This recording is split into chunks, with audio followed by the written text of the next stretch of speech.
Birds of a feather flock together. You run around with losers, you will end up a loser. Unconsciously. Unconsciously, you will pick up their ways, you'll pick up their habits, you'll pick up, most importantly, their attitude about life. If you're around cynical, negative people all the time, you will become cynical and negative.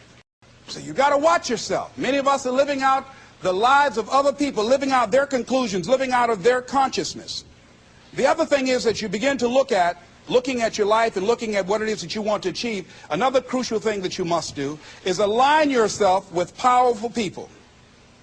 Align yourself with people that can encourage you, people that can empower you, people that you can learn from, people that you can grow from. That's very important. See, if you have people around you that can contribute to your growth. When I wanted to become a speaker, I joined the National Speakers Association. I wanted to be around the Dr. Norman Vincent Peales, the Zig Ziglars, the Dwayne Dyers. I wanted to be around people that were doing what I wanted to do. I wanted to learn from them. And you want to do that too. You want to align yourself with people who think like you, people who dream like you, people who want more out of life, people that are stretching and searching and seeking some higher ground in life. As opposed to the majority of people. Somebody said, always strive to get on top in life because it's the bottom that's overcrowded. And so you don't want to be on the bottom. See, it's easy to be on the bottom. It doesn't take any effort to be a loser. It doesn't take any motivation, any drive in order to stay down there on a low level. But it calls on everything in you, ladies and gentlemen. You have to harness your will to say, I'm going to challenge myself. Sometimes I have to pull myself out of bed and say, come on, Les. Things I know I should do, I don't do. Things I shouldn't do, I do. I found that the biggest enemy you have to deal with is yourself. There's an old African proverb that says, if there's no enemy within, the enemy outside can do us no harm. You begin to look toward making this your decade, as you begin to look toward making your life different, as you begin to look at yourself, you've got to redefine yourself. Who are you right now? And who must you become in order to create what you want? What has to change about you? What is it that you're doing right now that would be a liability for you? As you begin to look toward the future and take inventory of yourself, what is it about you right now that you've got to leave this behind because this no longer fits? Looking at where you want to go and the kind of person that you must become, the kind of standards that you have for you. What is it that you must do differently? It makes sense unless you change your pattern, unless you change the way you're thinking, unless you change your behavior, you're going to continue to produce the results in your life. See, all of us are winners, but some of us are producing results that we don't want. And so all you have to do is look at your game plan, look at your strategy. How is it that you have been being? What is it that you've been doing to produce this? So you're the director, you're the producer, you're writing the script, you're the star of your life. And as you begin to look at your life, you can decide whether or not it's a smash or whether or not it's a flop. That's in your hands. Look at your life, look at where you want to go. Don't worry about your circumstances. Don't worry about your age. I have a friend who's up in age, over 70, and she wanted to build a multi-million-dollar complex. The name is Dr. Johnny Coleman. Lenders and bankers say, you can't do that, you're too old. She ignored them. That building now stands, ladies and gentlemen, a multi-million-dollar structure. But there are a lot of people who would have listened to that. There are a lot of people that would not have even gotten to that point. They would have talked themselves out of even going down to the bank to ask for it, because they've already said no to themselves. See, it's time now. If you want to make this your decade, you've got to start saying yes to your life. You've got to start saying yes to your dreams, yes to your unfolding future, yes to your potential, as opposed to saying no. See, 87% of our self-talk is negative. So you've got to make a conscious, deliberate, determined effort to say yes to your dreams. Why not? Why not me? Don't spend time like most people going through life complaining. You got to learn to let the past go so you can grow. Many people never act on their dreams because they allow their past experiences to determine what their possibilities are. Whatever you've done in the past, that's not a reflection of your possibilities. That's just a reflection of your consciousness. That's just a reflection of your development and your growth. The future is unfolding for you right now. The future is unlimited for you right now. No one knows where you can go. No one knows what you're capable of or what's possible for you. You don't even know that. I had no idea, ladies and gentlemen. No one could have convinced me that I was able to do this. I never forget, I was speaking in Detroit, and a high school friend of mine saw me afterwards, and he was backstage. He said, I can't believe it's the same person. And I thought for a moment, and I said, it's not. The person you know, he's gone. We have the power to change our personal history, changing the direction of our lives, changing our thoughts, changing where we want to go, exploring new horizons. So as you begin to look at this decade and affirming that this is your decade, as you set goals that will make you stretch, that will bring out the best in you, as you begin to remove the negative, toxic people from your life, as you decide to take some chances in life, and that's one of the things that's very important. Viscard said, if you're not willing to risk, you cannot grow. And if you cannot grow, you cannot become your best. And if you cannot become your best, you cannot be happy. And if you can't be happy, then what else is there? Most people never achieve their goals because most people suffer from possibility blindness. They look around trying to think about the things that they don't have. Robert Roots, a young man who wrote a book about success principles of the three little pigs, he said, it's not what you don't have, it's what you think you need that keeps you from being successful or happy in life. It's not what you don't have. See, I was focused on what I didn't have. I don't have a college degree, don't have any credentials, never worked for a major corporation. I was focused on the negative things. It said, negative things are the things that you see when you're not focused on your goal. What do you come with? What is it? A friend of mine, Dexter Yeager, said, when the dream is big enough, the odds don't matter. I'm reminded of a great man when I was reading Time magazine talking about some of the great minds of the last century. They didn't mention his name, Dr. Howard Thurman, one of the mentors of Dr. Martin Luther King Jr., and also an advisor to Mahatma Gandhi and Albert Schweitzer. And he said, the ideal situation for a man or woman to die is to have family members standing around their bed praying with them as they cross over. But imagine, if you will, being on your deathbed and standing around your bed, the dreams given to you by life, the ideas that you never acted on, the talents, the gifts, the abilities that you never used. And there they are, standing around your bed, looking at you with large, angry eyes, saying, we came to you, and only you could have given us life. And now we must die with you forever. And the question is, if you died this very moment, what will die with you? What dreams, what ideas, what talents, what leadership potential, what greatness that you showed up to bring, that you allowed fear or procrastination to hold you back? Perhaps that's why Henry David Thoreau wrote the words, oh God, to reach the point of death, only to realize that you've never lived, only to realize that you've never scraped the surface of your potential. When you don't have a true appreciation and acceptance for who you are, and you allow yourself to be immobilized by fear, what happens in the process is that you begin to abuse yourself. You begin to sabotage your life, you begin to sabotage your dreams, you begin to unconsciously work against yourself. You become your own worst enemy. So what do you do about that? Well, you begin to realize that your dream and your gifts have so much meaning and so much value for you till your hunger for them will begin to push you past the fear. Your hunger to have them will give you a special drive. As you work on yourself, as you begin to acknowledge your true identity, the true power that you have, the true capacity you have to bring about change, the miracle-working power that you have within yourself to do the things that you want to do. When you take them on, I'm reminded of a man who, this gentleman was doing a special study of a special tribe in Africa, headhunters. And he had difficulty in developing a relationship with these tribesmen because of the fact that he had fear. He had fear they were going to take his head. So he worked there for a long time with no effort, no progress in developing a relationship and rapport and being able to achieve a level of trust. So finally one night while he was in bed, he was thinking about it. I said, what is it that you came here to do? What is your life work as a missionary? He said, I wanted to study these tribesmen. So what's the worst thing that they can do to you? Kill you. And he just decided, hey, this is what I came here to do. I know that there's some risk involved, and I'm going to do it, come what may.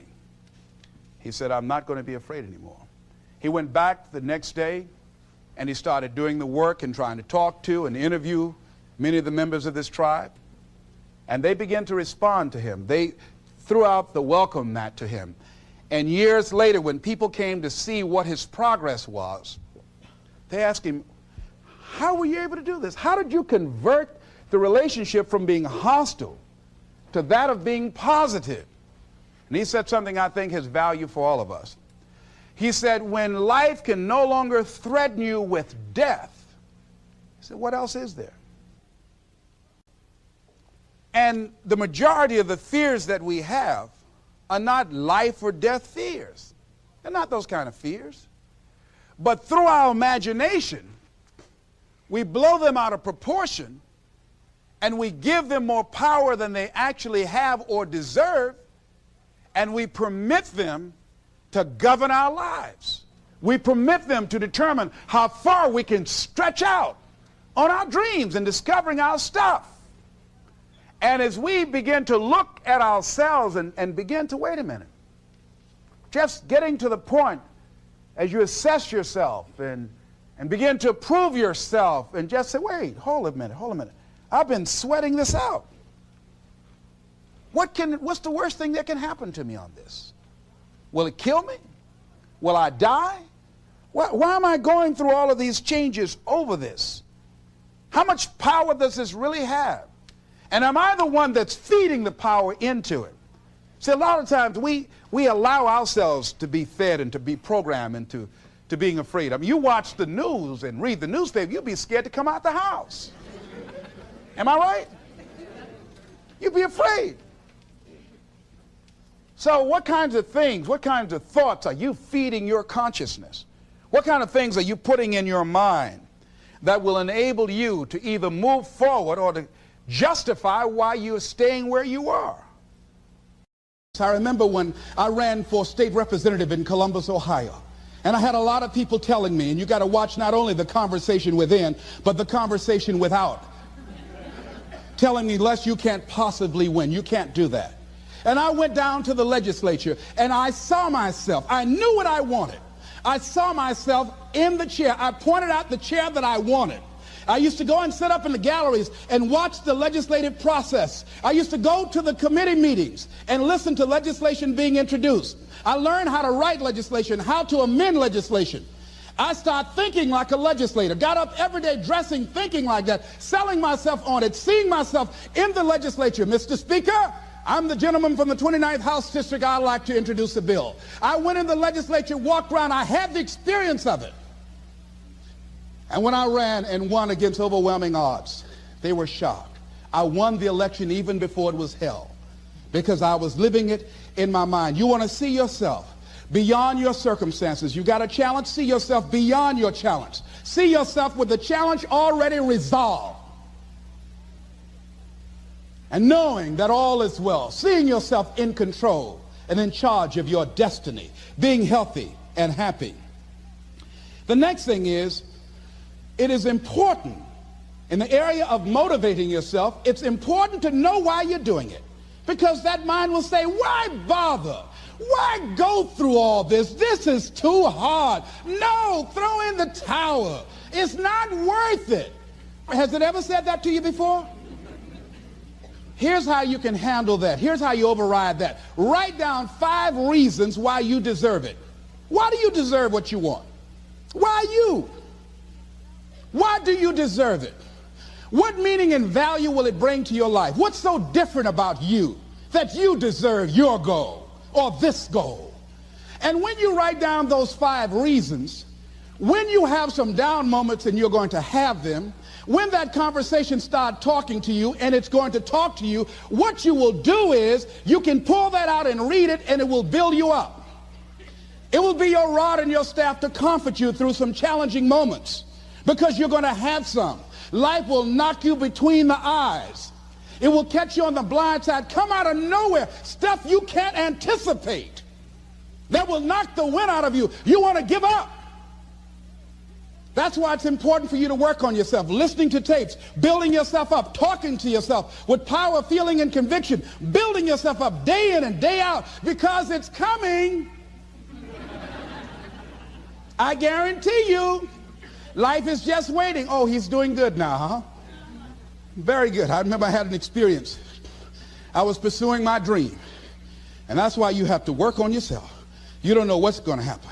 And I was telling people, I had this big rally I had to do. It was 5,000 people there.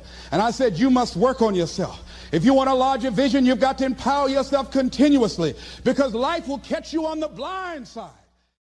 What are some of the self-defeating behaviors that we become involved in that prevent most people from enjoying themselves? Some people develop the "what's the use" attitude. Why bother? Some people have the "I really don't care." And they convince themselves that they don't care and they don't feel anything. And after a while, they really don't feel anything. Their lives are empty. Some people say, well, it's really not worth the hassle. Just too hard. It doesn't bother me anymore. The fact that I'm not living out my dream. The fact that I'm capable of doing more and I'm not doing it. The fact that I'm content but I'm not fulfilled. The fact that I'm not living my dream. Tom Rusk and Randy Reed, in a book called I Want to Change But I Don't Know How, said people go through life many times playing it safe. He says that's the secret hope, that they say to themselves, if I never let myself feel too good, maybe I'll never get hurt too badly. A lot of people don't ever do the things they're capable of doing because they allow themselves to go along with the crowd, following the crowd. Many people have things they want to do, and they find themselves in relationships with people who are addicted to mediocrity, and they allow their behavior to influence their behavior. Following the crowd. Many people don't do it because of the fact that they allow their lack of self-confidence to immobilize them. I remember when I wanted to go into business for years, that was an agonizing thought in my mind. I wouldn't try it because I didn't believe that I could make it. Of the 5 things that you would like to do if you had the courage to do, I want you to pick one thing. Pick one. And here's how to set it up for yourself that will help free you and get you unstuck. What is the worst thing that can happen if you do it? What's the worst thing that can happen? Let's say going into business for yourself, or changing careers, or getting a divorce, taking some kind of chance of something that you've always thought about doing, but you just haven't done it for whatever reason. What's the worst thing that can happen? Do the worst case scenario. Now, when you do the worst case scenario, you write those things down, the worst things that you fear would happen. When you name your fears, that puts you in control. What are you afraid of? Name it, write it out so you can look at it. Confront that fear. What is it? I'm afraid that things might work out. What else, Les? Well, I've never been in business, okay? What else, Les? Well, I don't have all the help I need. Okay, good. What else, Les? Well, I don't have enough money. All right, good. What else, Les? Well, I don't have a college degree. What else? I'm not as good as those other guys that I've seen up there speaking. Okay, what else? Well, that's all I can think of right now. Okay, good. Now that takes you to the next step. What are the benefits? What are the benefits of your acting courageously, taking life on? Well, part of what happened was that I felt better within myself, and I had a strong sense of self-respect. Going into business for myself, I made a lot of mistakes. Sometimes I was down on myself. I felt stupid. I felt dumb because people who were in business said, why would you do something like that? Well, I didn't know. Boy, were you really dumb. But the other thing is, I had to say to myself, but I did it. I did, even if I made a flop of it, I did it. I took the chance. I took the leap. What are the benefits of your acting courageously? Whatever it is that you've identified. Write the benefits down. And then focus on them. Focus on the benefits. Not on the liabilities. Not on your fears. Focus on the benefits. That which you hold in consciousness tends to manifest itself. Think about how good you feel. Think about the level of increased self-respect, the sense of self-worth that you'll feel. How good you'll feel getting up in the morning, looking yourself in the mirror. because you're taking life on. The other thing is acknowledge your fears and then go into action. This book is called Feel the Fear and Do It Anyway. That's it. See, I believe anybody who's ever done anything, who's ever taken a chance, doesn't mean that they are not afraid. Courageous does not mean being the absence of fear. I think that being courageous is willing to do it because that's what you feel, and you're going to do it anyhow, regardless. So you're not going to be immobilized by your fears or your doubts. You admit, okay, I'm scared to death. Now, okay, what is it that I must choose to do? Go ahead and experience that fear, but don't let that fear immobilize you. In what you've done with your life thus far, is it giving you what you want? Is it giving you what you want? When you look toward the future, when you look at all that's going on out here, is there some place within yourself you say, hey, I know I need to be out there in that arena. I know I can do more than what I've been doing. I know there's some great music that I have within me that I haven't brought out here yet. Is that something that you begin to look at within yourself? See, I say if you look at your life, and if you're not getting what you want, you owe it to yourself to do something differently. If you're on a job, 85%, they say, of Americans go to jobs that they're unhappy. If you're doing something 8 hours a day that you don't like, it's not giving you what you want, it's not giving you a strong feeling of satisfaction and fulfillment, you're miserable, you hate to go there, you're depressed just thinking about it, you sing the "Thank God It's Friday" song every week, it's giving you headaches just thinking about it on Sunday afternoon after the football game goes off. If that's what it is, you owe it to yourself to start strategically working to change directions. See, but you know what most people will do? Most people will resist change. Most people will fight change as if change would be worse than what they're experiencing. When you're working on a dream, at some point in time, a transition takes place. And the transition is what you are becoming in pursuit of the dream.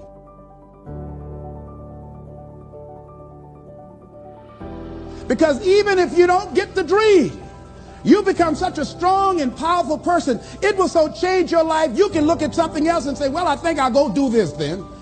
Because you've now developed yourself in such confidence and such competence in how to deal in the arena of life that you can move into another area and not miss a beat. Once you begin to discover who you are, then you really realize how you have been given authority and dominion over everything on the face of the earth, including all the dimensions of your life. But you can only do that through the struggle of life. And most people avoid the struggle. Most people go through life avoiding pain. And when you go through life like that, something in you dies. Something in you that you never activate is lying dormant in there, that you never get a chance to call on because you have not challenged yourself. Somebody said, the land of familiarity belongs to the dead. That most people like to feel like they're king in the area of their comfort zone. They only want to do those things that they know how to do well. Osborne said, unless you attempt to do something beyond that which you've already mastered, you will never grow. So if you want to begin to grow, you've got to put something out here that you can't reach easily, that has got to make you stretch, got to make you jump for it, got to make you get back a little bit and dig in so that you can take a leap for it. And maybe you jump up there and you miss it and you skin your knees and you come back again and you bust your lip next time. But you keep on, and through that process, you learn how to leap higher. You start challenging yourself to dig deeper, and then you discover some things about you that you don't know right now. Some talents that you have in you that you didn't know that you can do. I started out just talking to kids, and now I'm speaking at corporations. Now I'm traveling. I didn't know I can do this, but had I not given myself a chance, and I'm saying to you, give yourself a chance. Here's something else.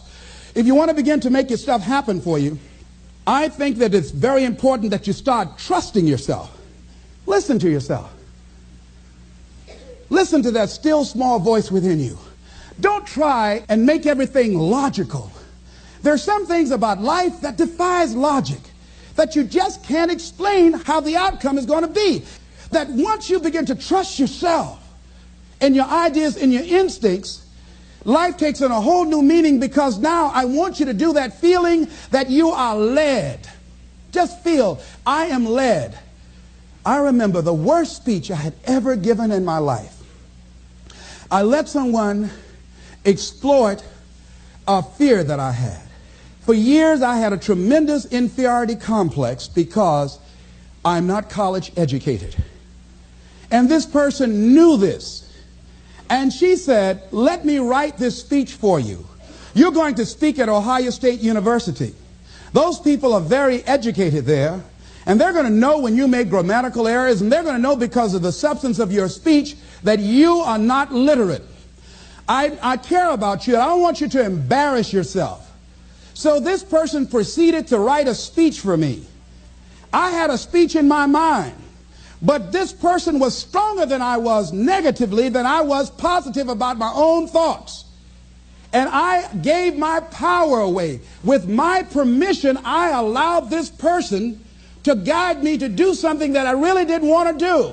But I didn't feel enough inner strength and conviction about my skills as a speaker and the message that I had to bring to stick by my guns. And I got up there at the Ohio Union, and I read this straight speech and did not move and did not take my eyes off the page, because I'm not accustomed to reading. And after I finished, some people gave me a standing ovation because I read it extremely well, and I was very tense and I was very nervous. Ladies and gentlemen, don't give your power away. You don't need anybody to approve your dream. It was given to you. If they can't see it, it's because it wasn't given to them. It was given to you. Hold it, nourish it, cultivate it, work on it. It's yours. It's your baby. Work on it until it comes into fruition. I gave away my power, and I said, I'm not going to do that no more. Here's something else for those who make it today.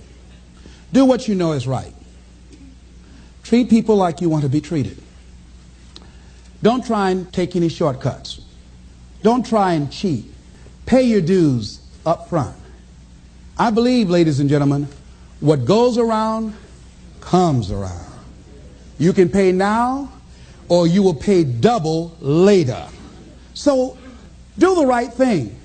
There might be a tendency sometimes, because of the negative part of our consciousness and our own programming, for us to want to say, well, I just do it this time. It won't matter. Won't nobody know. Ladies and gentlemen, everything matters. And you know you're somebody. You know. I'd rather lose out on my dream doing the right thing than to cheat trying to make a shortcut to get to my goal. I want to be able to look myself in the mirror. And that's what you want to do. There's no saying, judge a man not by what he does, but by that he doesn't have to do. And to judge the true quality of a man is what he'll do when nobody's looking. See, there's some good out there for you in the universe that has your name on it. And nobody can get your good. It has your name on it. They can't take your stuff. It's your stuff. So when you know that whatever you're seeking, it's also seeking you, you don't worry. You don't run scared. You don't think somebody's going to take it from you. You listen to your inner voice, and you always take the high road. There will be the tendency, the natural inclination to take the low road. You must resist that. Here's something else I encourage you to do if you want to make it today. Keep your agreements. Keep your agreements that you make, and establish a network of people who will also do that. Establish a network of people in your life that you can count on, that will be there for you when you need them, and you be there for them. Here's the other thing as you're working on your dream. A lot of people have been calling me saying, hey, man, I read about you in Ebony. Boy, you're lucky. Ladies and gentlemen, let me tell you something. Here's something else. 3 P's to have in your life. In working on your dream and doing your life work, you must be patient, persistent, and positive no matter what. I called John H. Johnson for 2.5 years to get in that magazine. The first time I called him, he wouldn't talk to me. Then I was persistent, trying to find out who knew him that could invite me there to meet him, or an opportunity to speak so that he could hear me. And I met a guy who worked for him. And I said, hey, I'd like to speak to you guys free. I just want to know, will he be in the audience? They said, yes, good. I spoke and I tried to tear the microphone up. And he said after I finished, hey, young man, you're quite impressive. I'm going to have my staff do an article on you. I said, thank you, Mr. Johnson. And I sent him information on me, Federal Express. And it didn't happen. Waited for a month and it didn't happen. Waited for 2 months. It didn't happen. I started calling every month. Hello, how are you? May I speak to Mr. Johnson? I'm sorry, he's not available. Tell him Les Brown calling. I just want to say thank you very much for the article when he puts it in. I kept on doing it, kept on calling, sending new articles, sending new information on me, kept on upgrading the information on me. Sending him thank you letters. Thank you, Mr. Johnson. I was always positive. I could have gotten negative saying, where did you lie to me? Why you don't tell me you were going to put me in the magazine and you didn't do it? I could have got an attitude. Be positive no matter what. Because when you are negative, ladies and gentlemen, you're sending out negative energy and you're blocking your good. So don't send out any negative energy. Don't take it personal. I didn't care what he thought of me, or the staff, that I was a nuisance to them. They get paid to deal with people like me. See, a lot of people have an idea or a dream and they give up on it. No, don't do that. Work your dream until it gets hot. See, most things don't happen as soon as we think they should happen. The messenger of misery might drop in on you and say hello. Murphy's Law might come by and thump you on the head. Any number of things can happen to interrupt your flow. It's okay. Don't take it personal. Just acknowledge what's going on. It's called life. And keep on working on your dream. Continue to keep on knocking, because this is your life. This is what you love. This is your passion. Step back. Don't judge it. If you judge it, judge not yet, lest ye be judged. Why? Because when you judge it, you invest emotion in it, and that emotion could be anger, and guess what? That hurts you. That doesn't hurt anybody else. One doctor said, the man who angereth me killeth me. And then he allowed someone to egg him into an argument on the floor of the National Medical Convention and suffered a massive heart attack. When you're in a state of anger, you have so much acid in your blood, if they withdrew some blood from you and inserted it into a pig, it would die from the acid. So what do you want to take yourself out early for by internalizing things? Shakespeare said, nothing is neither good nor bad, but thinking makes it so. So judge not according to your appearances, but right judgment, and feel that everything is going to work out for you because you're patient, you're persistent, and you're going to be positive no matter what. Don't allow other things or people or circumstances to determine what your reaction is going to be. I was out to dinner with some people, and we had a waitress that was quite discourteous and rude. And the people around me took an attitude about it. I learned how to observe life. I think that in order to overcome life, you've got to learn how to observe it. Just stand back and watch what's going on and choose not to buy into it.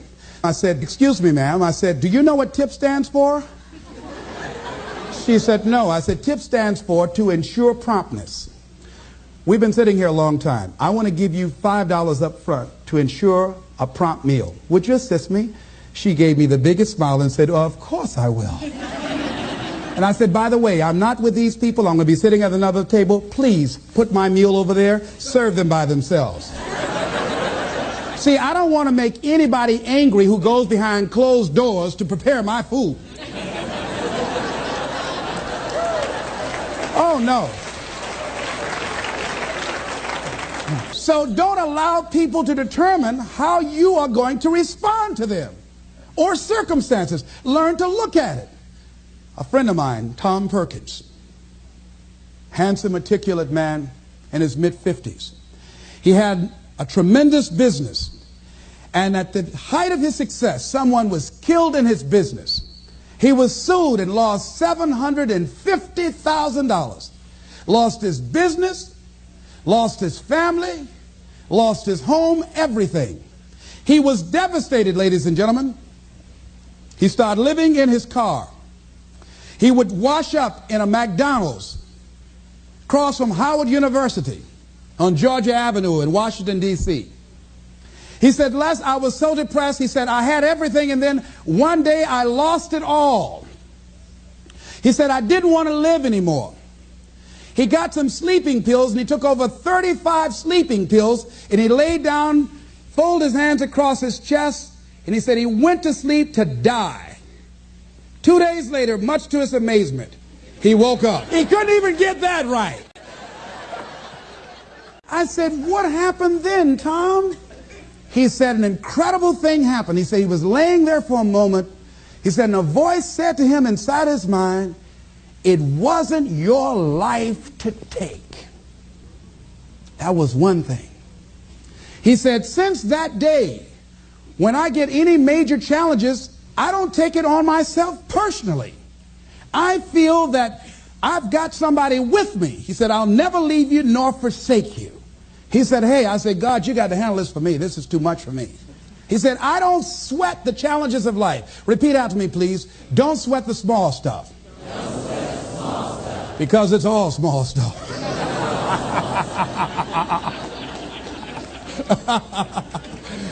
See, whatever you're worried about, if someone called you right now and say, listen, you got 2 days to live, I'm telling you, you won't be worried about your bills, ladies and gentlemen.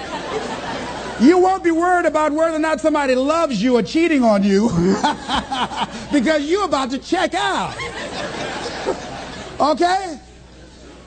So put things in perspective. Here's something else Tommy said that I think is important. He said that the voice also said to him, if you change your ways, I'll give you far more than you ever lost. Look at your life right now. If you want to keep on getting what you're getting, keep on doing what you're doing. You've got to be willing to change your ways. Your life is working. If you don't like what you have produced, you're a director, you are the star, you wrote this script. You produced this, whatever it is. If it's a hit, you produced it. If it's a flop, you produced it.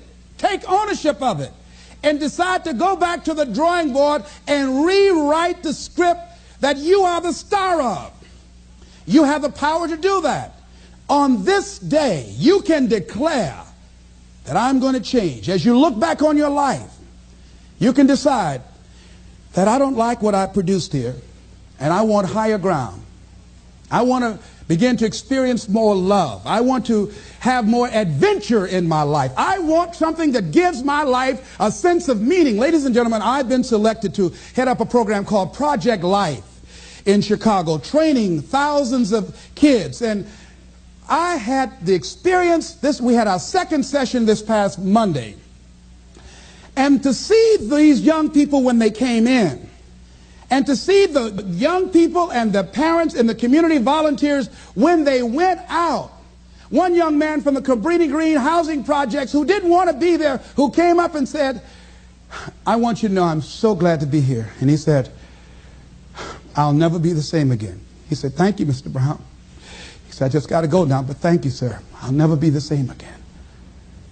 To see a letter I got from a young man who was in the Cook County Jail where I work on Monday morning. And this young man will not be out of jail for at least 50 years. At least 50 years. They gave him 100 years. This guy has shot at least 60 people that we know of and killed 10 at least. And this letter he wrote, he said, since listening to your tapes, he said, I have not changed, but I feel a different person in me. Over 70% of these young men are in there for murder. We wanted to have a two-pronged attack where we would train people on the outside and train those that are in the jails, because I believe if you cage them like animals and treat them like animals and they're out on the streets every 22 months, they're going to get out and act like animals and go back in like animals. So we said, let's take an approach. This gives me my life. This might be insane.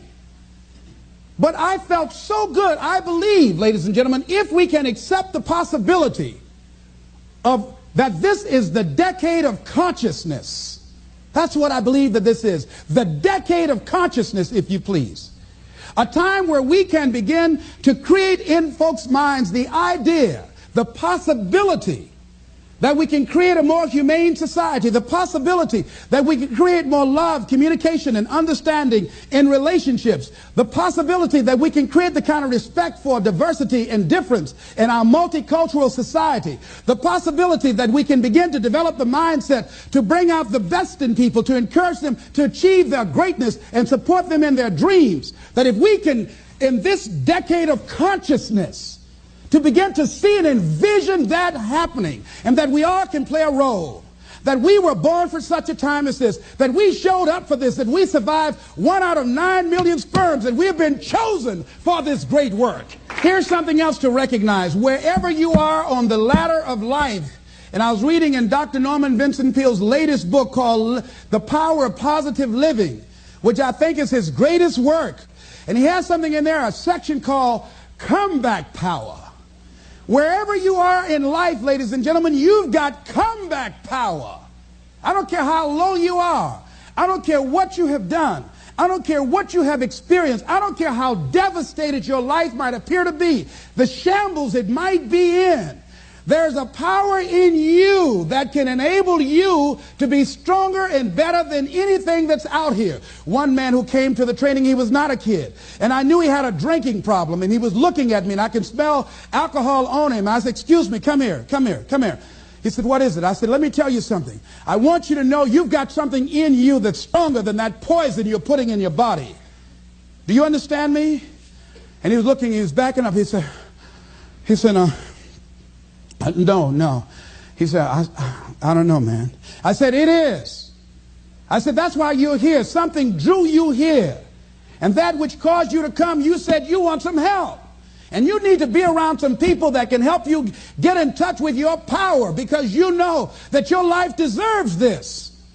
See, I think that the reason that we abuse ourselves with drugs and alcohol is that we're trying to numb something in us that's aching us, that's urging us, that's nagging us to do something bigger and better. It can't be because it tastes so good. That when we are deluding ourselves or polluting our minds, it numbs us where we don't have to face reality, because we don't know what we've got going for us. See, once you discover who you are, the truth of knowing who you are will set you free from ever wanting alcohol, from ever wanting any kind of drug that's going to destroy who you are. Once you begin to know who you are, it will set you free from believing, I can't see myself doing any better. Once you discover this power, the perfect essence of who you are, that's in all of us, that's permeating our being, that enable us to be the directors of our lives. A friend of mine did some work for me. It was below par, to say the least. I knew that this guy was capable of doing better work. I knew that he also had a fragile ego. So I was trying to think of what is the most sensitive way in which I can share this information with him. Because I wanted him to do my work over. I was going to pay him for what he did, but I needed my work done right. But I was afraid that I would hurt his feelings. I was very, very meticulous in how I approached him. And I said, let me share this with you. You know I care about you, and that you're a very talented and gifted person. And you and I both know that what you have given me is not a true reflection of your talents and abilities. And I'm saying, let's go back in the studio and do this again. And he said to me, I'm going to forget you ever said that. I was wiped out. He never spoke to me again. Now, when you decide to act, you're going to have some people like that. We're no longer friends. I lost sleep over that, ladies and gentlemen. I said, I can't believe that. I remember sitting up one night looking at the phone. I said, I got to call him. He said, no. Then I said, no, forget that. I called, man, look here, we've been knowing each other too long to allow this to come between us. He said, don't call me anymore, and hung up. And then I wanted to think about what can I do to make it up to him? And then something came to me, Les, what do you have to prove? See, many things we don't do is because of the fact we want people to like us. There's some necessary losses in life. When you decide acting in your best interest, you're going to lose some friends. Everybody's not going to approve of you. There's some people that won't like you. Who do you think you are? You're arrogant. What do you think you can do? You think you can get away with that? You're selfish. Thanks, I got that. It's my life. And so what I'm saying to you is that as you begin to look out on your life, this is challenging. This is not easy acting. So what are the things that we can begin to do to harness our will? Number one, you've got to bring it out and look at it. You've got to take the power out of it. You've got to expose it to the truth. And the truth is that it has no power over you. So write down something you want to act on, but for some reason that you've been holding back, and look at it. The next thing is, ask yourself the question, is it helping you to continue to put it off? If it's an asset for you to continue to procrastinate, then continue to do that. But if it's a liability for you, if it's causing you some mental and some emotional challenges, or perhaps a financial problem, look at that. Examine that for what it is. Next step, ask yourself, what's blocking you? What's preventing you from acting? Why don't you have the courage to handle that? Why won't you face that? What are you running away from? What kind of avoidance behavior are you engaged in? So what is the worst thing that can happen? I want you to visualize that, experience that, feel the nervousness and the discomfort. And the more you run it in your mind, the less power that it will have. When we look out on our lives, you ask the question, what are you going to do? Look at, as you think about this that you know you need to handle, what are you going to do? And then write down 3 strong reasons on why you know you must take action. And be explicit and descriptive in your reasons, because your reasons have power.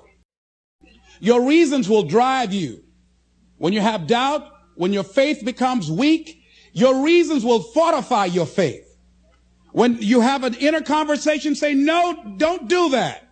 Your reasons will become your rod and your staff to comfort you, to take you through those challenging moments.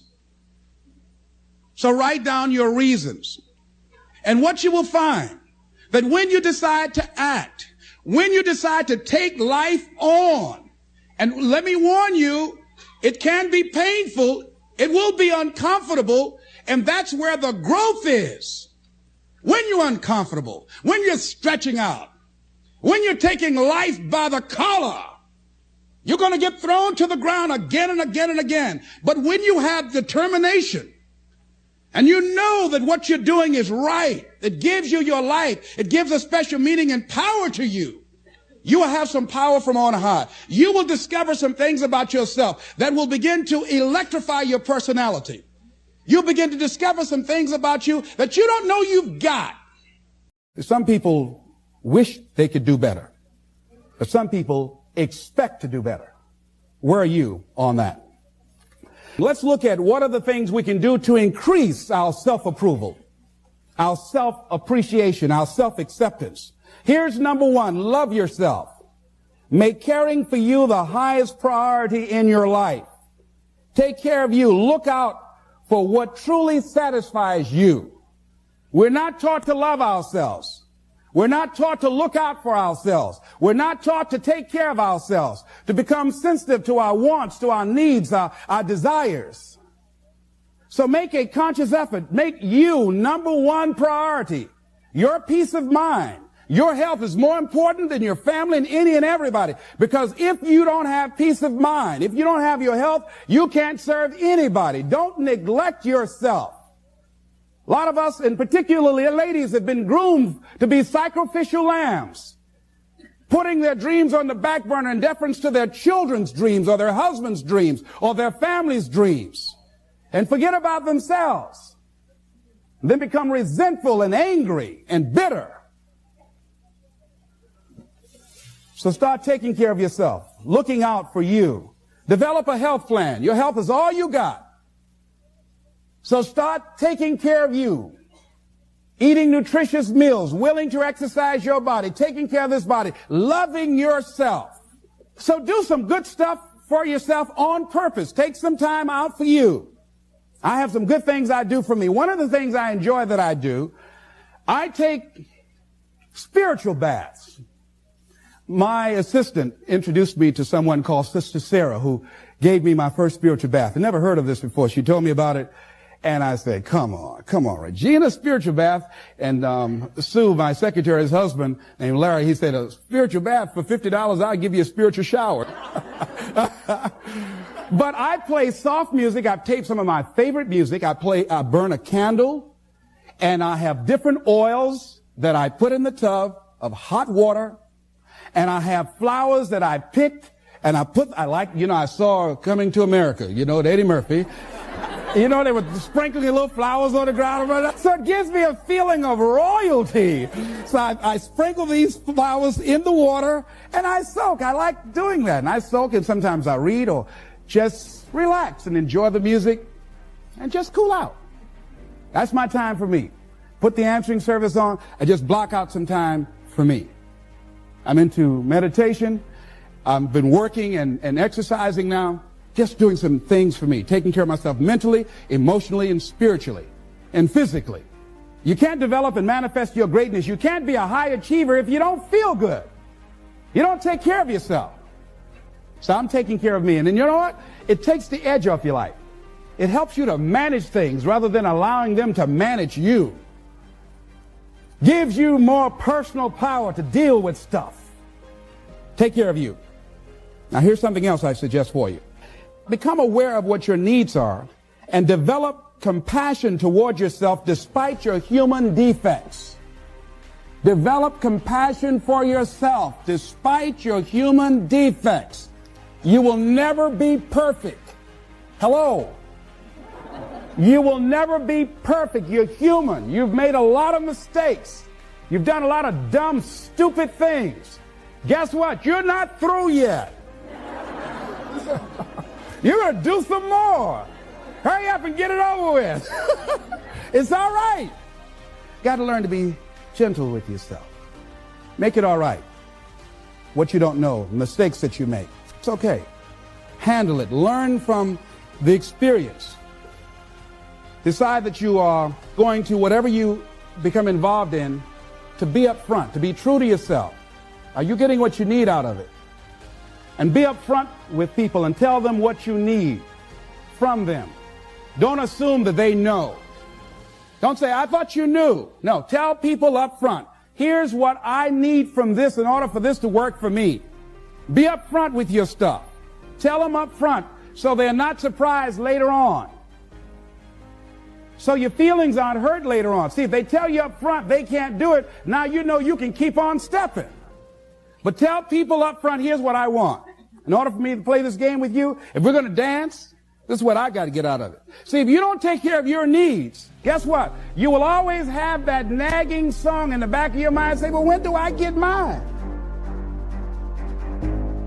If you take people, and I've told you this, and you expose them voluntarily to things that they are avoiding and are afraid of. You take young people, say they're 16 to 22, and they're not really feeling that good about who they are because their life is chaotic and in disorder and they don't know where they're going. And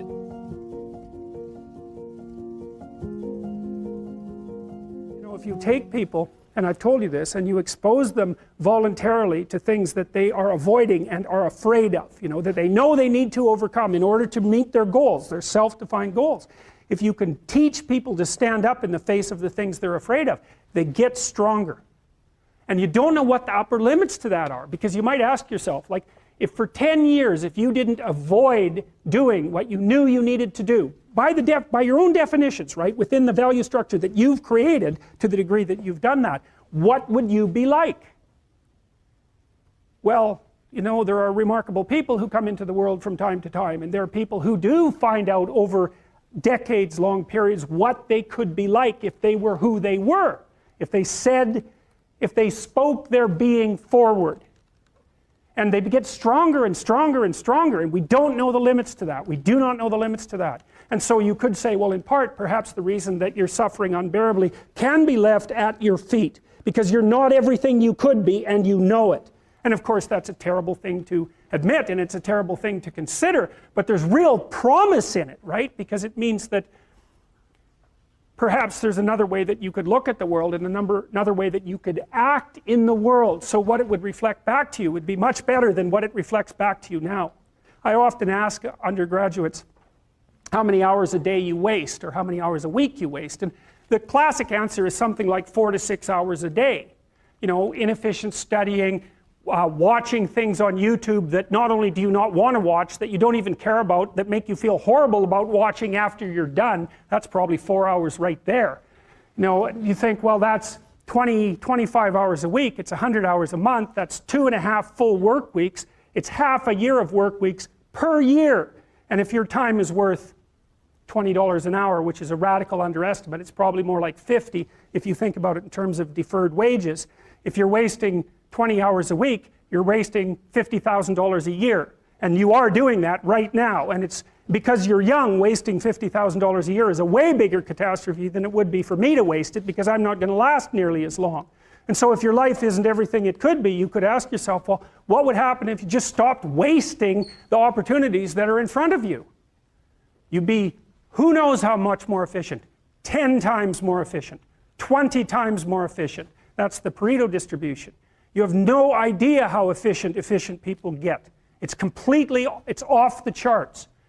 Well, and if we all got our act together collectively and stopped making things worse, because that's another thing people do all the time, not only do they not do what they should to make things better, they actively attempt to make things worse because they're spiteful or resentful or arrogant or deceitful or homicidal or genocidal, or all of those things all bundled together in an absolutely pathological package.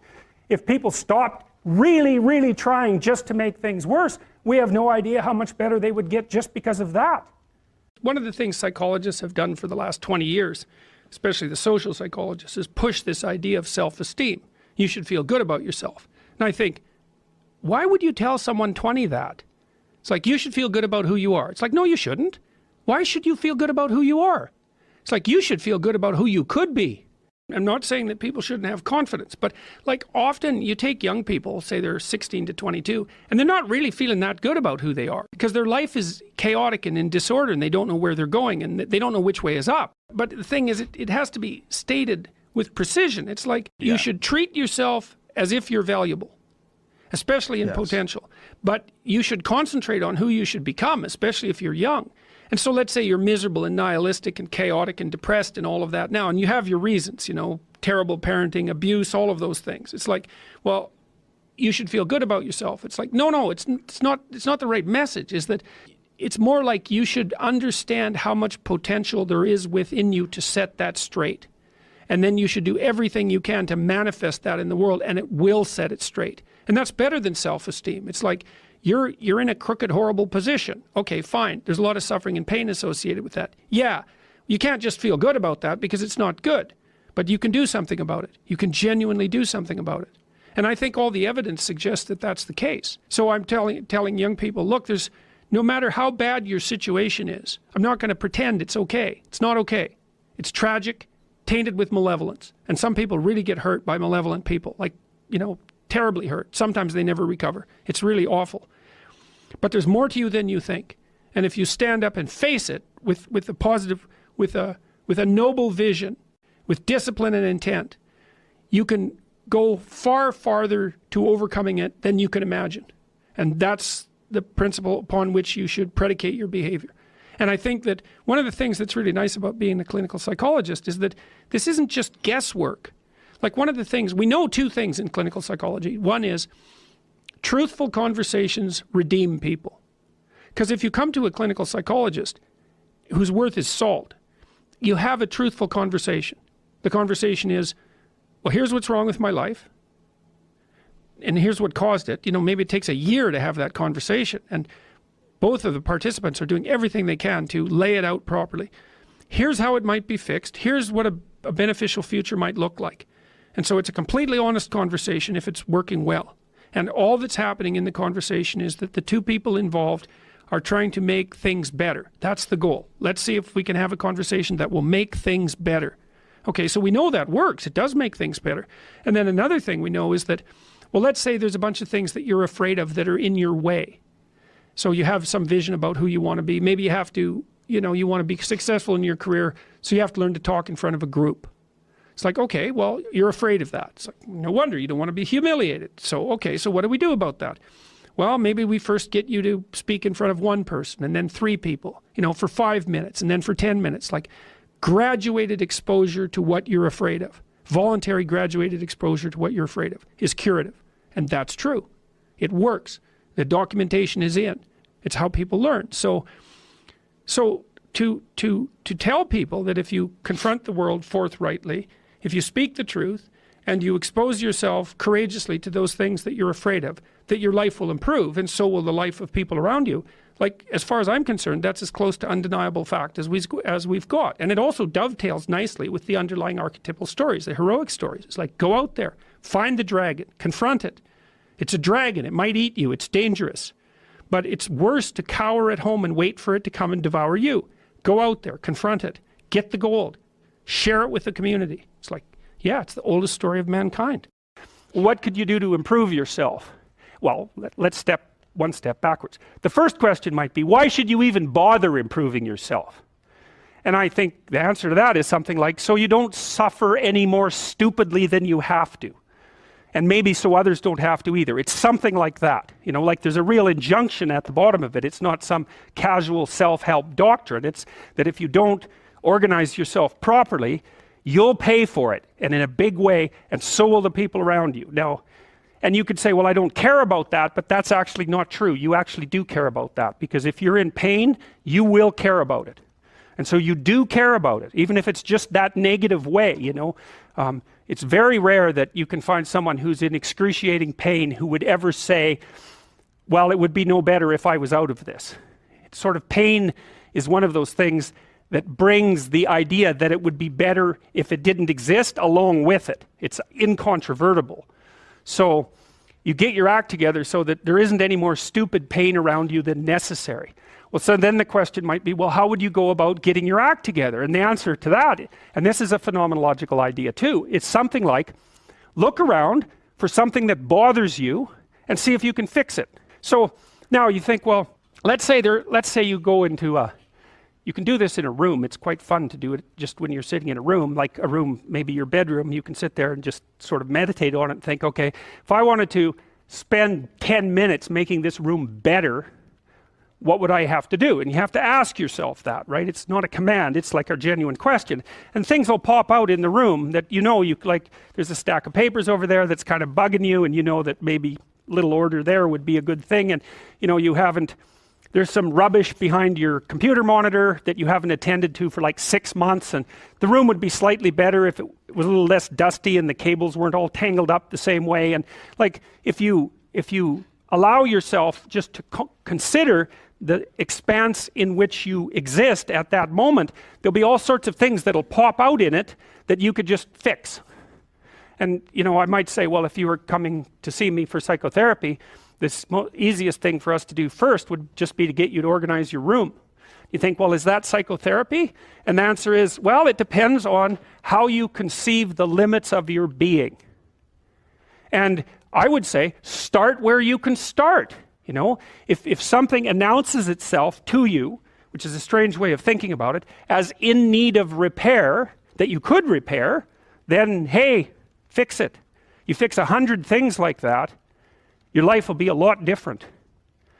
Now, I often tell people too, fix the things you repeat every day, because people tend to think of those as trivial, right? You get up, you brush your teeth, you have your breakfast, you know, you have your routines that you go through every day. Well, those probably constitute 50% of your life. And people think, well, they're mundane, I don't need to pay attention to them. It's like, no, that's exactly wrong. The things you do every day, those are the most important things you do. Hands down. All you have to do is do the arithmetic. You figure it out right away. So 100 adjustments to your broader domain of being, and there's a lot less rubbish around, and a lot fewer traps for you to step into.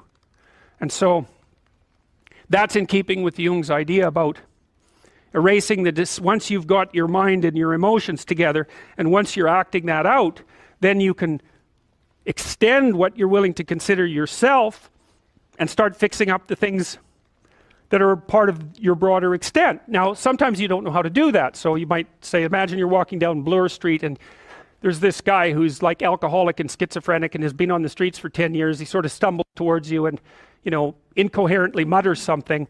That's a problem.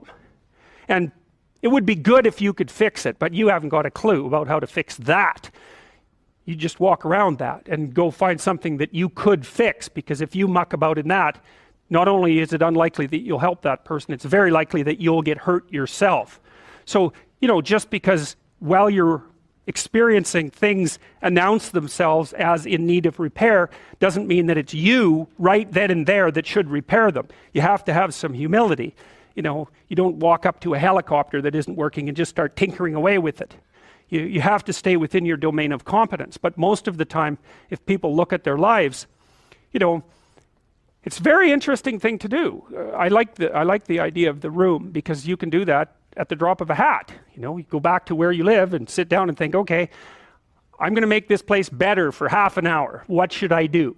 And you have to ask, and things will just pop up like mad. And it's partly because your mind is a very strange thing. As soon as you give it a name, a genuine aim, it'll reconfigure the world in keeping with that aim. That's actually how you see to begin with. And so if you set it a task, especially, you have to be genuine about it, which is why you have to bring your thoughts and emotions together, and then you have to get them in your body so you're acting consistently. You have to be genuine about the aim, but once you aim, the world will reconfigure itself around that aim, which is very strange. And it's technically true.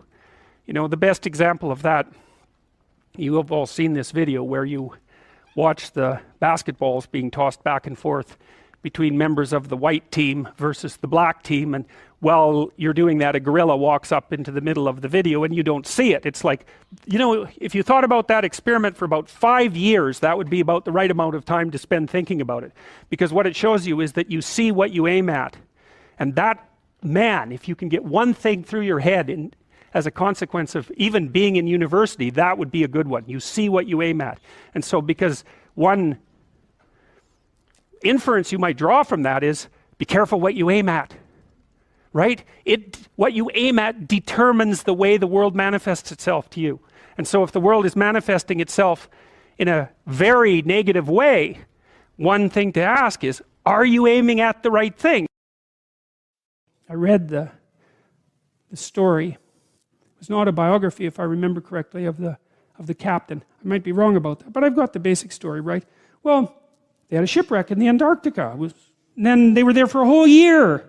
In the Antarctica, you know, and none of them died, not one. He didn't lose a single man, not one. He kept their morale high. And then they took this boat that was on the ship, and they crossed like 400 miles of the roughest ocean, the roughest frigid ocean in the world, right? You don't go in that ocean. And then they went to an island, and they walked across the island, across these mountains that no one else has ever climbed since.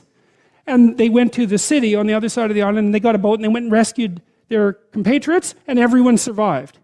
It's like, Endurance is the name of the book. You read that book, man, you think, wow, people are really tough, you know, and it's ridiculous. So who knows how tough you are? And maybe you find out by going out to find out how tough you are, right? So you take on a challenge, one that you think you can master, that's just a bit beyond your grasp, and you master it, and then you're a little tougher, and you think, hey, that worked out pretty well. And so then you're more of a monster. And then you go out and you find another challenge that's even bigger, and you think, well, maybe I can do that too. And then all of a sudden you can, and you get a little bit bigger, and God only knows what the limit is of you. And you find out by pushing yourself against the world. Well, let's talk about friendships for a minute. Here's how you know if someone's your friend. A, you can tell them bad news, and they'll listen. They won't tell you why, you know, you're stupid and why that bad thing happened to you and how something worse happened to them once and, you know, derail the whole conversation. You can actually tell them bad news and they'll listen. So that's a good thing. And then this is a weirder thing. You can tell them good news and they'll help you celebrate. And that's a really good way of deciding who you should have around you, because if you have someone around you, you know, something good happens to you and you're kind of afraid to even admit it because, you know, God, something good happened to you. It's like, you let that be known and it'll certainly be taken away.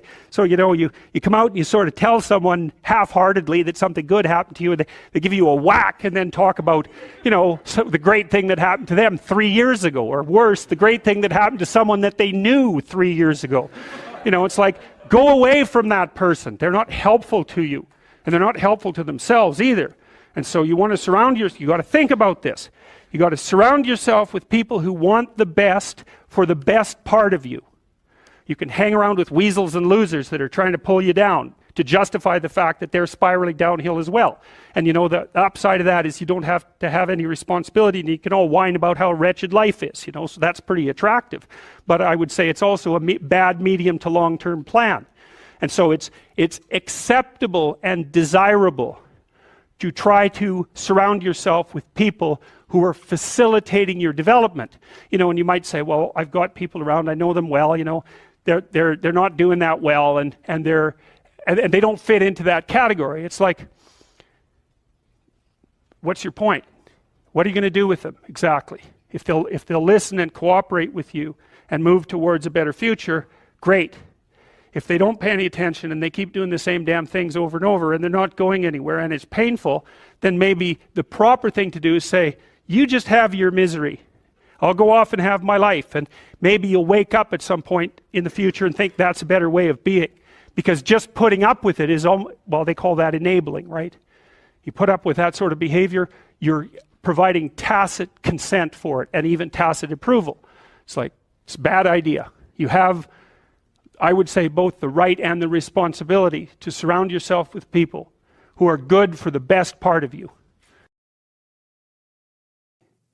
When I talk to people about doing the future authoring program, they often put it off. And it's not surprising because it's hard. But it's more than that. They think, well, I don't know how to write. I'm going to do a bad job. I don't really like assignments. I'm going to have to do it perfectly. I need to wait till I have enough time. And like one of those is enough to stop you cold, and all 5 of them, you're just done. And so I tell people, do it haphazardly, a tiny bit at a time, and badly. Because you can do that.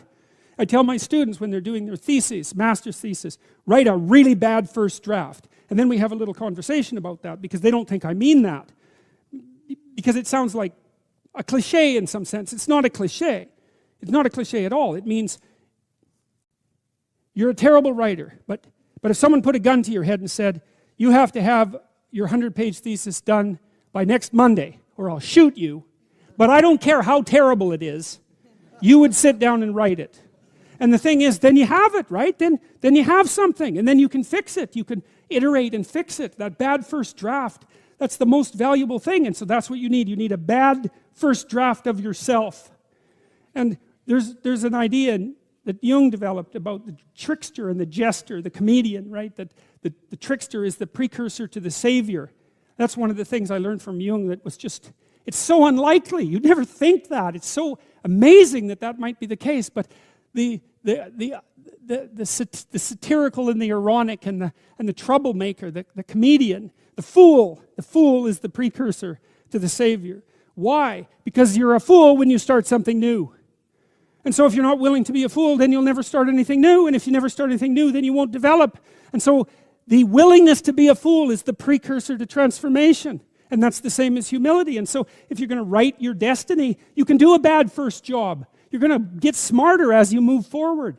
That's the thing, is that, so something beckons to you. That's what happens here. Maybe the star that Geppetto wished on was the wrong damn star, but at least it was a star, right? At least it was in the sky. At least it moved him forward. And so you say in your life, well, something grips you and fills you with interest. And you think, well, should I do that? And the answer is, if not that, then something. What if it's a mistake? It's a mistake. Rest assured. What do you know? You're going to stumble around, right? And what's going to happen is this. You're going to move, you're going to not stay in stasis. You're not going to wander around in circles. And I see people like that. They said, well, I never knew what to do, and now I'm 40. It's like, that's not so good. That's not so good. And you might say, well, and there is a literature, too, that suggests that people are a lot more unhappy when they look back on their lives about the things they didn't do than they are about the mistakes they made while they were doing things. And so that's really worth thinking about, too, because there's redemptive mistakes. And a redemptive mistake would be a mistake that you make when you go out and try to do something. You know, you think, okay, I'm going to try to do this. When you're not good at it, you make a bunch of mistakes. It's like, well, what's the consequence if you pay attention? Is you're not quite so stupid anymore. That's the thing, is you've been informed by the results of your errors. And so what happens is you follow the beacon, you follow the light. And you're blind, so you don't know where the light is. It's dimly apprehended only, and you're afraid to follow it. But you decide to take some stumbling steps towards it. And as you take stumbling steps towards it, you become illuminated and enlightened and informed because of the nature of your experience, because you're pushing yourself beyond where you are, and you're going into the country that you have not yet been in, and you learn something. And so what happens then is the star moves. You move 10 feet towards it and you think, no, that's not right. I didn't get it right. It isn't there, it's actually there. And so then you see it somewhere else and you shift yourself slightly and you move forward. And that's what happens, is that you continue as you change. The thing that guides you forward moves, right? It's like God in the desert in Egypt, the pillar of light that you're following. It's moving. It's not a permanent thing. You move towards it, it moves away, it guides you forward. And so you say, well, is what I'm aiming at paradise itself? And the answer to that is no, because what do you know? You couldn't see paradise if it was right in front of you, but you might get a glimmer of it. And so you move towards it and you grow. And then the next time you open your eyes, you see a little bit more clearly. And that's what happens, is that just happens over and over, right? It keeps moving. And so you move like this. But the thing that's so cool is that all those zigs and zags, you say, and each of those zags and zigs is a catastrophe. I hit a wall, my God, and then I had to die a little bit, and I barely got back up. It's a phoenix transformation at each turn, and it's painful. But the thing is that even though you've traveled 20 miles, let's say, on that road, and you've only moved 3 miles forward, you've moved 3 miles forward instead of falling backwards, because that's the thing too, is that if you stand still, you fall backwards. You cannot stand still, because the world moves away from you if you stand still. And there's no stasis, there's only backwards. And so if you're not moving forwards, then you're moving backwards. And that's more of the underlying truth of the Matthew principle. To those who have everything, more will be given. From those who have nothing, everything will be taken. It's a warning. Do not stay in one place. Well, as you zig and zag, maybe the cataclysm of each transformation starts to lessen. There's not so much of you that has to die with every mistake. And maybe you end up oriented at least reasonably properly. And if you were sensible, that would have been your trip, but it wasn't, right? It's that, and perhaps it's a lot worse than that. Perhaps there's no shortage of backtracking, but it doesn't matter, because as you stumble forward, you illuminate and inform yourself. And perhaps that's partly because the world is made of information, and if you encounter it and tangle with it, then it informs you, and then you become informed, and then you're information, and then you're ready. Well, you should be afraid of taking risks and pursuing something meaningful. But you should be more afraid of staying where you are if it's making you miserable.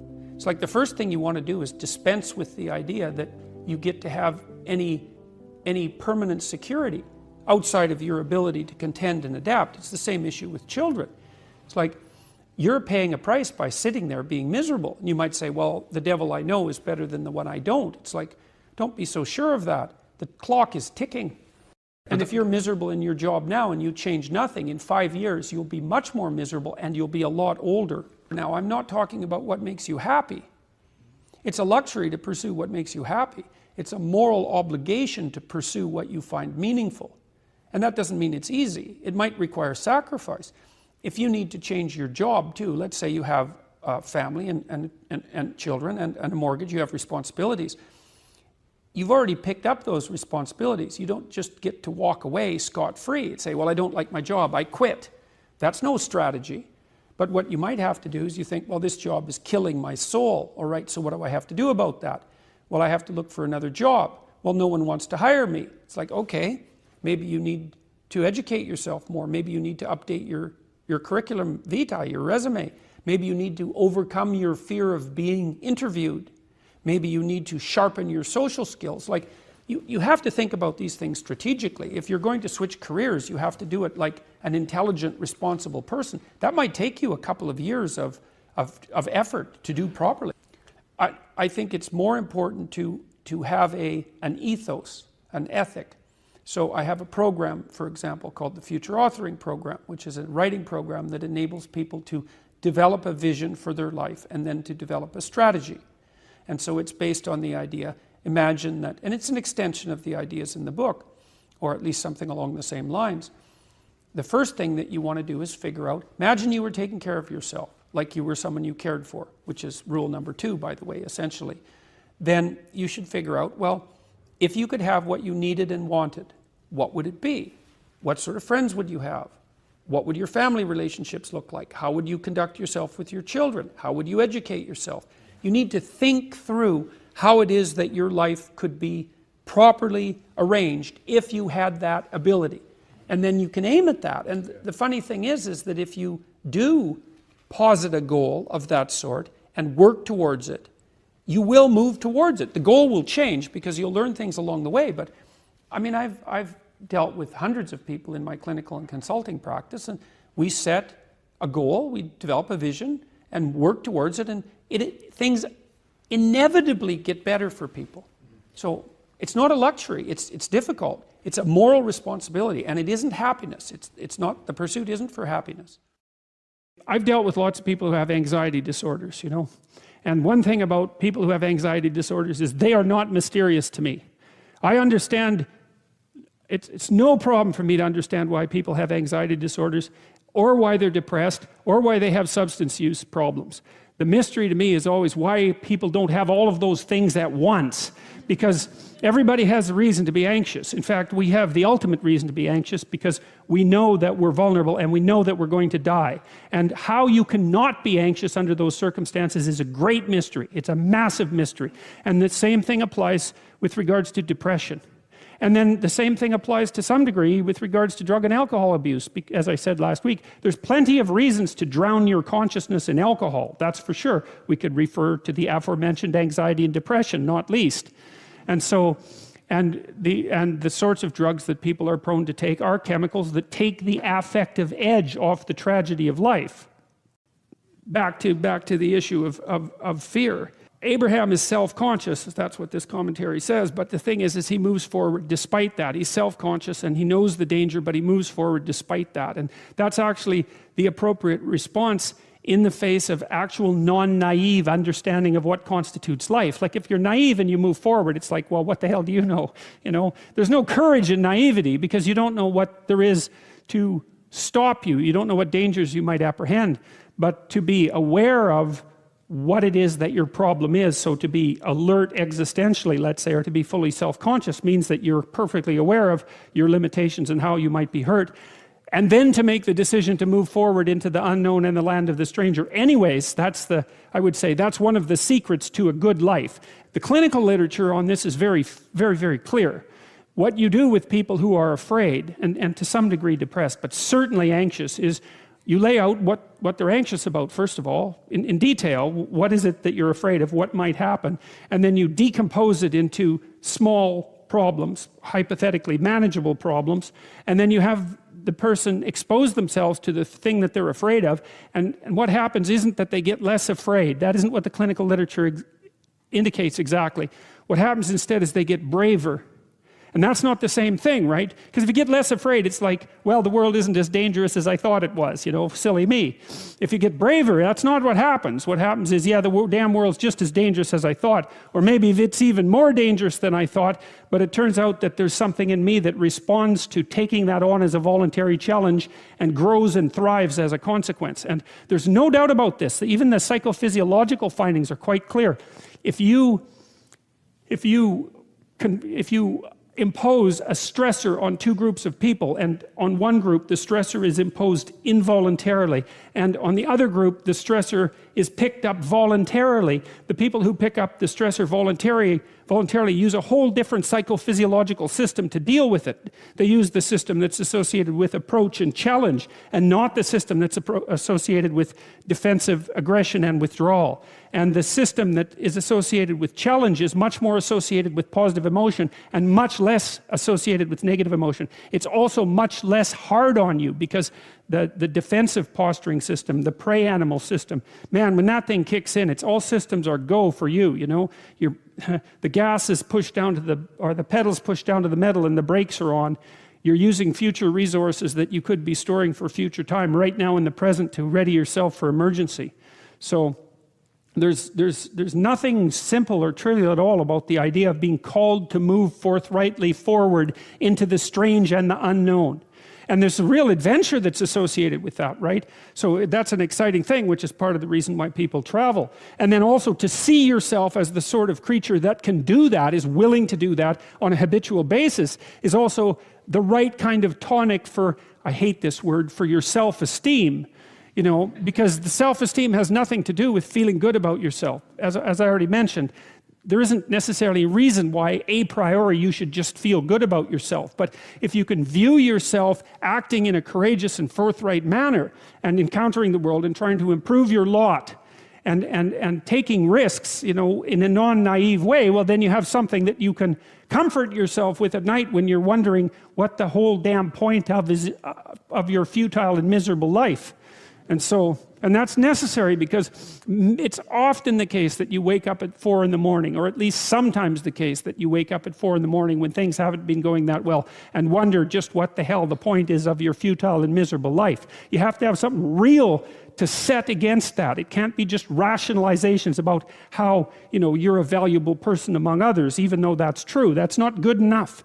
You need something that's more realistic to set against that. And observing courage in yourself is definitely one of the things that can help you sleep soundly at night when things are destabilized a little bit around you. Do you have problems in your life that you're not addressing that you could solve? And the answer is yes. And it's an easy thing to figure out. You sit on your bed one morning and say, okay, there's some things that need to be done that I don't want to do, that I could do, that would make things better by the end of the day. What are they? Right? There are things that are within your grasp that you could fix. Fix them.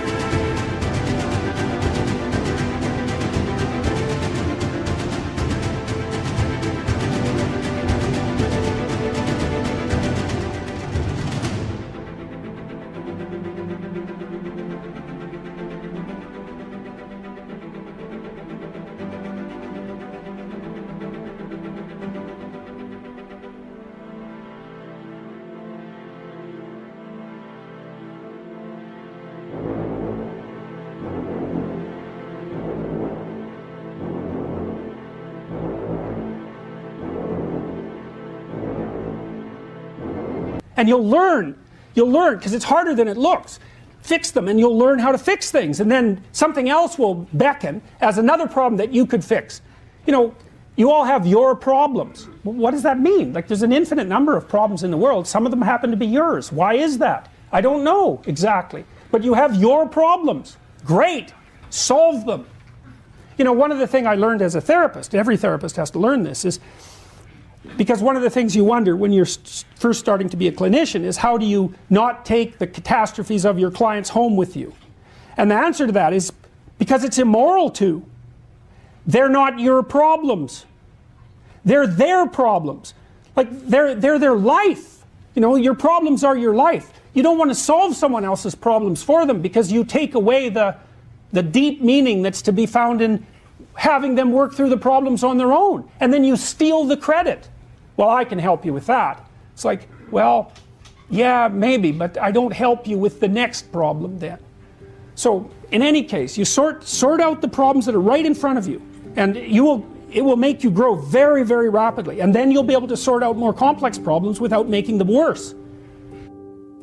let's say that you go to a party and you're trying to impress the people that are there and you're trying to get them to like you. And so you maybe get jabbed at a little bit and you laugh and you go along with everyone so that they like you. And then you go home and you're bitterly resentful about the way that you were put down at this party.